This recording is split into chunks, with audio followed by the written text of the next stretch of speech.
On behalf of the Planning Institute of Australia, the Australian Institute of Landscape Architects and the Australian Institute of Architects, I welcome you to the 2022 Australian Urban Design Awards. I'm Catherine Sunderman, Vice President of Urban Design Forum and also Director at MGS Architects. But before we begin, I wanted to acknowledge the traditional owners of the lands that I'm speaking to you from today, the Wurundjeri Willem, and pay respects to elders past, present and emerging. And I hope that you can acknowledge and pay respects to traditional owners on the lands which you're joining us from today. For me, working within urban design practice, it's been incredible over the last 5 years, seeing the transition from almost no traditional owner engagement to it almost being a given for every project that you, of course, engage with traditional owners, but also have Indigenous designers and consultants on your team. So we've still got a long way to go as we move towards treaty and reconciliation. But for me, it's been a really positive first step, and I can't wait to see in the awards in years to come where we have connecting to country as a core part of every project. So as we come together to celebrate the awards tonight, it's worth reflecting on their origins back in 1996, established as part of Paul Keating's Urban Design Task Force. The awards were established to celebrate and make visible urban design in our cities and regions and really elevate the quality of what was being produced. Bill Chandler was one of the key instigators of the awards, and he brought together the different institutes of architecture, landscape architecture and planning, acknowledging their shared kind of need to work together for urban design. Sadly, Bill passed away this year, so we wanted to take this opportunity to acknowledge and celebrate his contribution to urban design over these last 20 or 30 years. Bill worked tirelessly to promote urban design through his roles in practice, working in the private and public sectors and also teaching at university. He was a Director of Planning and Urban Design for the Melbourne Docklands Authority, and he was actually awarded an Order of Australia Medal for his service to planning and urban design. He also established Urban Design Forum, which he fostered over many years and really brought together people working in the profession through the conferences and the newsletter that he produced. Before Bill died, he was very excited to see the next generation take on his legacy in terms of bringing renewed energy to the Urban Design Forum, and so I'm honoured to be part of that. And of course we need to thank the judges who represent each of the three institutes and have put tireless hours in shortlisting the entries and awarding these in each category you'll see tonight. So I'd love to thank them individually. Thank you to Jack Bryce, Francesca Perugia, Michael McCown, Calantha Brigham, John Blyfeld, Katarina Niebler-Walker, Gareth Collins and Scott Hawken. Before we announce the awards tonight, it's worth reflecting on some of the contemporary challenges our cities and regions are facing, and the even more important need to think strategically about their design and governance to make sure that the public interest is considered. So whether that's about strategically shaping the incredible investment we're getting in major infrastructure around rail and social and affordable housing, or if it's about really thinking about the design of our cities being more resilient to really address the challenges that we're facing around climate change. Or finally, whether it's about elevating voices that we typically aren't elevated within the discourse around our development, whether it's traditional owners or community members. So you'll certainly see elements of each of those reflected in the awards tonight. So as we get onto the awards, to help frame that, we'll actually have 4 categories.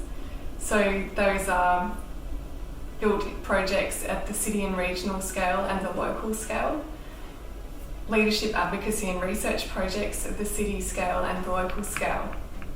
And so in each of the categories, we'll be nominating commendations and awards, and we'll be hearing from the award winners. Let's get on to it. Build projects, city and regional scale. This category recognises completed built projects that are at a town, suburb, city or regional scale. And the shortlisted nominations are Byron Bay Transport Interchange, Designing for Transport for New South Wales. Level Crossing Removal Project, Level Crossing Removal Authority. Putney Hill Master Plan and Residential Development, Cox Architecture. The Waterfront, Shell Cove. Group GSA, Fraser's Property Group, Shell Harbour City Council, HDR and Cox Architecture. In this category, the judges have awarded 2 commendations and 1 award. The first commendation goes to Putney Hill Master Plan and Residential Development by Cox Architecture. A result of a design competition, Putney Hill is a new residential neighbourhood home to over 1,000 people within a parkland setting. On the site of a former hospital, the master plan privileges the landscape experience with a green network of parks and streets winding through the sloping site, prioritising the retention of trees and relocation of established figs and palms, and programmed with running tracks, park playgrounds and community gardens. A range of well-mannered apartments, townhouses and houses are positioned to respond to the park setting and the scale of the neighbouring suburbs while supporting housing diversity.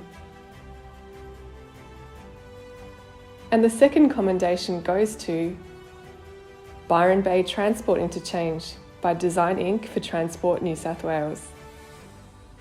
Byron Bay Transport Interchange provides a dignified, layered and locally specific design response, elevating the experience of taking the bus while connecting the east and west of the town. As part of Transport New South Wales' Transport Access Program, this interchange goes beyond just providing safe, equitable and accessible and welcoming transport infrastructure by weaving cultural, landscape and historic narratives of the site through the design. Engagement with Bundjalung traditional owners and artists informed the landscape and architectural design, celebrating Aboriginal connections to place. And the award goes to Level Crossing Removal Project by Level Crossing Removal Authority. One of the biggest challenges in Australian cities is finding ways to retrofit our existing suburbs to improve their public realm and public transport access. The Level Crossing Removal Project has been able to achieve this, delivering a level of investment and design quality not seen in these suburbs since they were first laid out. Beginning in 2015, this project has removed 66 crossings and rebuilt 34 train stations across Melbourne in localised acts of urban repair that also have metropolitan-wide impact in improving the train frequency and speed.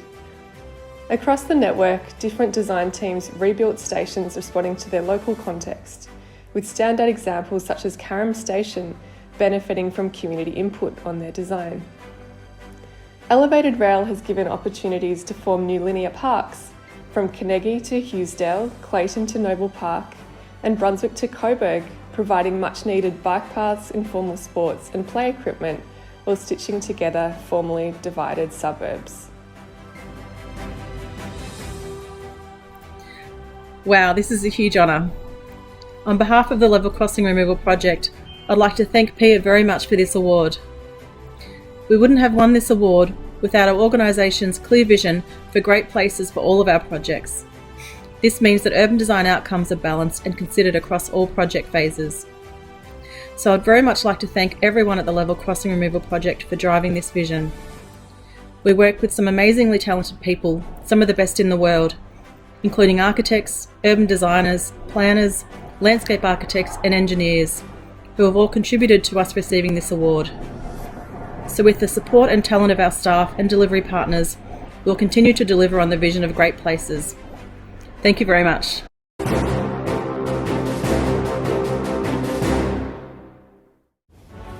And the next category is Built Projects Local and Neighbourhood Scale. This category recognises completed built projects at a site, local or neighbourhood scale. And the shortlisted nominations are Bentley Streetscape Upgrades and Town Square Shade Solution by Logan City Council, Innovative Rigging, Lat Studios, Dot Dash, BGE and Web Consulting. Linfield Village Green by Ku-ring-gai Council, Tonkins Zuleika Green, JMD Design Development and Kane Constructions. Saltline Shoreline by Development Warwick Lane, a Blacktown City Transformational Project by Blacktown City Council with Cox Architecture and McGregor Coxall. Bendigo Canyon TAFE redevelopment by Architectus and 6 Degrees, SBLA and Kane Constructions. In this category, the judges have awarded 1 commendation and 1 award. The commendation goes to Bentley Streetscape Upgrades and Town Square Shade Solution by Logan City Council, Innovative Rigging, Lat Studios, Dot Dash, BGE and Web Consulting. The Bentley Streetscape Upgrades and Town Square Shade Solution project is a highly visible town square project, creating a new civic heart for the local community. Artistic shade structures feature as visual markers and welcome locals and visitors to stay, mingle and socialise. The project is contextual, impactful and is seen as a catalyst for future projects to transform the urban environment to meet the needs and users of the diverse Bentley community. And the award goes to Bendigo Canyon TAFE redevelopment by Architectus, 6 Degrees, SBLA and Kane Constructions. Bendigo Canyon TAFE redevelopment project is a careful act of urban surgery at the scale of the city block. With a creative repurposing of the budget available for 1 large extension, the design team were able to add 2 new buildings and refurbish 3 more, framing a series of well-programmed outdoor spaces. New buildings, using simple and robust materials, respond to their heritage context and frame ground floor activity to create an exceptionally welcoming, inclusive and conductive learning environment for students, visitors and staff. Wah and Bunjil, the crow and the eagle from Dja Dja Wurrung cultural and belief systems are represented in the facades of the buildings and through artwork by Indigenous artist Mandy Nicholson, while the landscape represents upside down country, privileging endemic plant species. Heritage brick buildings, local plants and stone create a uniquely harmonious and sensory visitor experience. The design, collaboration and engagement was extensive and meaningful, evidenced in the high quality of the built environment. Hi everyone, my name's Simone. I'm the director of SBLA Studio. Feeling a little bit overwhelmed right now, so would like to firstly thank the jury for seeing what you saw in this project. It was a collaboration led by Architectus that included ourselves and 6 Degrees Architects, as well as many Dja Dja Wurrung, Jara artists and horticulturalists and people with very valuable embedded knowledge that is front and centre of this project. We set out to turn mining country on its head and to showcase the beauty of Janjuk country, and I hope that has occurred. Secondly, the campus needed to be a place of safety and welcoming for the students in particular, who varied from young mums to refugees to VCAL students, and that was front and centre of the design. I'd just like to very quickly thank, beyond the people that you see behind me, Jaden Peacock, who was the lead architect at Architectus. Jaden was incredibly supportive of not only us but also me personally through this project. We're all in lockdown, we had kids at our feet, and Jaden backed every single design decision that we made and took a chance on a small 2-year-in practice. So I just want to say a big thank you to him, and I'm incredibly proud of this outcome that was due to many hands. Thank you.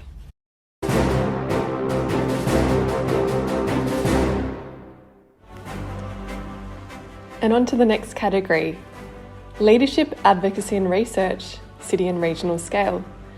This category recognises proposed projects and ideas that could facilitate, guide or promote urban design excellence at a national, state, territory, regional or city scale. And the shortlisted nominations are Delivering Best Practice Urban Design Through Planning by the ACT Government, Hoddle & Co, Andy Fergus, Adams Urban, Oculus and Creative Environment Enterprises. Green Track for Parramatta Light Rail by Transport for New South Wales with Urban Planning and Management, School of Social Sciences, Western Sydney University. Parramatta Light Rail Stage 1 Urban Design Requirements by Transport for New South Wales with Arup and Architectus. Western Sydney Metropolis Precinct Plans by Hassel, Hill Thallis and Studio Hollenstein in collaboration with Western Sydney Planning Partnership. Your Climate Living Guidelines by Moreton Bay Regional Council. In this category, the judges have awarded 1 commendation and 2 awards. The commendation goes to Your Climate Smart Living Guidelines by Moreton Bay Regional Council. Your Climate Smart Living Guidelines successfully takes a socially and environmentally responsive approach to the challenge of how to get better housing and urban design outcomes for communities living in the Moreton Bay region. For the project team, the answer lay with a more informed consumer, and after extensive community engagement led by Moreton Bay Regional Council, set about creating a simple, highly graphic guidance document with the aim to educate about the benefits of designing, renovating or buying a well-designed home that suits the local climate. The result is an exemplary piece of strategic urban design communication that innovates through simplicity, an approach to the accessibility and design literacy that aims to connect with the community and maximise social impact. The first award goes to Delivering Best Practice Urban Design Through Planning by the ACT Government, Hoddle & Co, Andy Fergus, Adams Urban, Oculus and Creative Environment Enterprises. This thoughtfully conceived and rigorously researched guide to delivering best practice urban design delivers a robust design governance framework tailored to the ACD context that provides measures that both identify the benefits of good design and support the quality of future urban development. The project research was delivered in 3 stages. First, defining what good design is in a Canberra context and providing select case studies. Second, working within the territory plan and policy framework to identify performance standards, measures and engagement practices that better regulate high-quality design outcomes. And thirdly, developing a set of urban protocols integrated with the territory plan and supported by a suite of contemporary guidance tools focused on urban priorities. The design team have successfully delivered an exemplary research project, one that sets a new benchmark in the design and delivery guidance and reinstates Canberra as a leading voice in urban design policy. Thank you to the Australian Urban Design Awards for this wonderful recognition of our work. Design is in Canberra's DNA and it is one of the few design national capital cities in the world, and the local Ngunnawal people's culture of invention has been in motion for more than 75,000 years. This research that we've prepared will inform the next phase of the city's generation, enabling a reform of the ACT's planning framework and bringing global best practice urban design to the ACT. Design research is critical to creating remarkable and sustainable cities, and something that we are very passionate about embedding in our approach. We can't design good cities if we don't understand how they work. I'm delighted to accept this research award on behalf of our client, the Environment, Planning and Sustainable Development Directorate in the ACT Government, our project collaborators Andy Fergus, Adams Urban, Oculus and Creative Environment Enterprises, and our brilliant team at Hoddle & Co. Thank you. And the second award goes to Green Track for Parramatta Light Rail by Transport for New South Wales with Urban Planning and Management, School of Social Sciences, Western Sydney University. This innovative Green Track project is an in-depth study into the viability and potential benefits of applying urban greening between and along the light rail tracks in Western Sydney. While the place and sustainability benefits of urban greening enabled by Green Track were already established, the essence of this project was to understand whether it would be viable in the hotter climate of Western Sydney and what would be required to sustain Green Track in the future. The Western Sydney University study demonstrated through an exemplary process and thought leadership that with the right understanding of site, climate and sustainable design, Parramatta Light Rail could confidently invest in installation of more than 1.3 kilometres of green track. The Green Track project has set a new precedent when it comes to determining the viability of urban greening projects and successfully demonstrated that with due diligence in design, larger scale pieces of climate sensitive infrastructure could be delivered with confidence. Hi, my name is Craig Patterson and I'm the Project Director for Parramatta Light Rail. I'm honoured to accept this award on behalf of the team today. The project has successfully completed a number of urban design initiatives, and Green Track really is the jewel in the crown. I would like to acknowledge the amazing work done by Western Sydney University to support us with the study on how best to implement the Green Track solution in the unique climate of Western Sydney and create the amazing vision for Green Track as we see it today. I would like to acknowledge our infrastructure delivery partners, CPB and Downer. With their support, we were able to turn this vision into a reality. Importantly, this solution can also be applied to other city shaping projects across Australia in the future, showcasing urban design, beautiful aesthetics, and the myriad of environmental and place benefits that it can deliver. Finally, let me extend my thanks to the Australian Urban Design Awards team for recognising the vision and execution of the Green Track solution and giving us this amazing award. Thank you so much.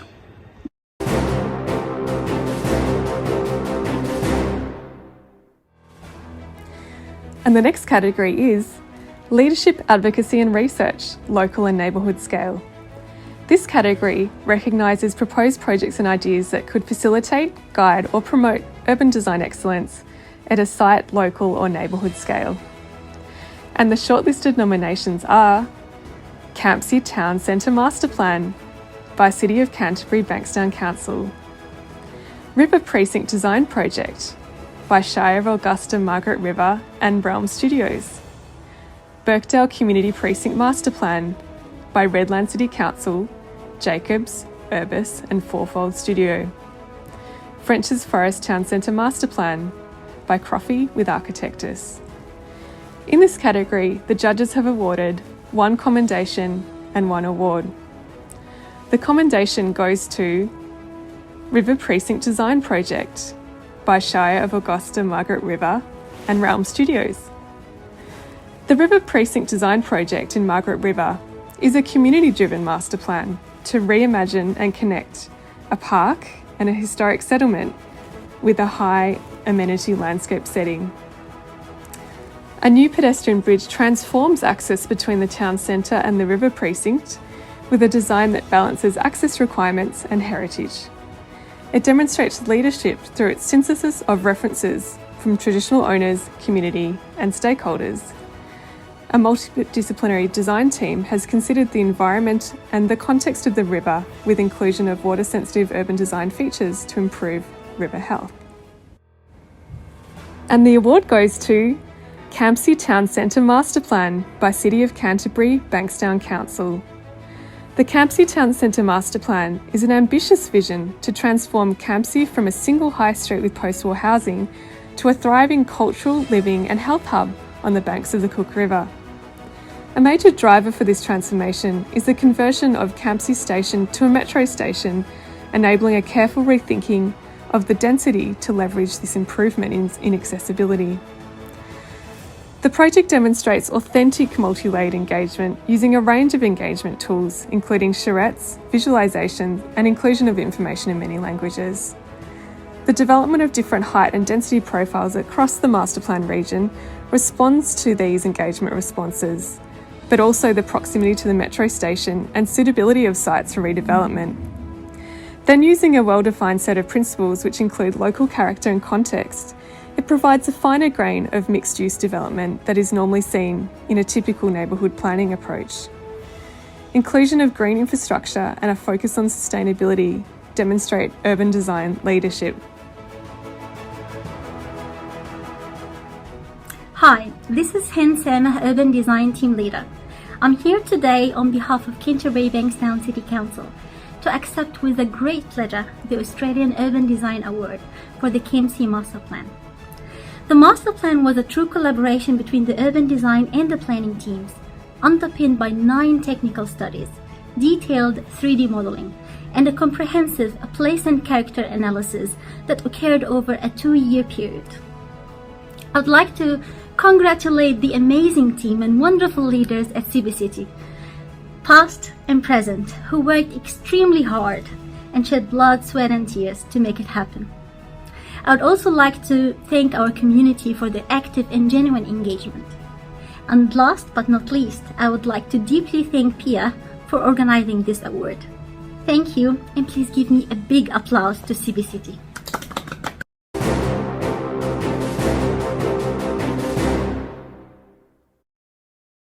And as we draw to a close tonight, I wanted to thank all of those who've helped to make it happen. Whether it's those who send in their nominations, those who've received awards and commendations, to the judges, and also to the 3 institutes of landscape architecture, architecture and planning who've come together to host these awards. I also wanted to thank all of you for joining us tonight, whether it's with a glass of wine at hand at home in your living room or at one of the 5 viewing parties across Australia. And I wanted to also make a special announcement that we're looking to refresh the awards next year. So whether it's the categories or the format, we would love to hear from you in terms of what you think would help make an even better awards. Okay, thank you.